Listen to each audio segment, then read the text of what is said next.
It's no surprise. All of you that have probably been dealing with this for longer than a couple of weeks already realize that if your sleep is taking a hit, you're going to feel the effects of Eustachian Tube Dysfunction more extreme. It is all wrapped around your central nervous system. If you're not getting that quality of sleep, your body's not healing at optimal rate. The reason why I say quality sleep is because you can sleep for 8 hours, but sleep 8 bad hours. So there's times where I slept 5-6 hours and it was good restful sleep, meaning I was in a deep state REM sleep at an adequate amount of time, not so much tossing and turning, just a nice quality peaceful sleep, and the 5 hours did just fine. That's why this condition is so difficult to get rid of. So many pieces have to line up and connect just right for you to find any relief at all. And if you're not sleeping well, your body's not building infection fighting substances called antibodies.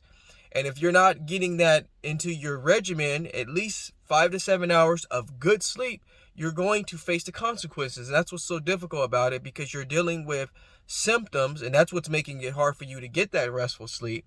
And if you're not getting it, then it's kind of a catch-22. And not only is sleep going to be important, but just your overall outlook, your mental state. And if you're dealing with this condition like I was, you were really feeling the effects of it, of the anxiety and the depression, and how long is this going to last, and why do I even have it in the first place? The problem with this is there's so many questions that you don't know the answers to, so it's hard to get over things. Whenever you don't know why something started and how long it's going to be, those are the two most difficult things to just say, hey, I'm just going to continue on. It's very difficult for anybody to handle that kind of situation. So if you're out there listening and you're still dealing with this condition, try to really focus in on sleep. This video isn't just saying, hey, go to sleep on time.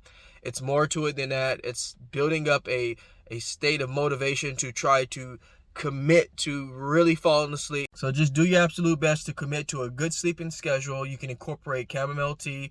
That was my go-to drink to keep my anxiety levels down, to put my body in a position to fall asleep.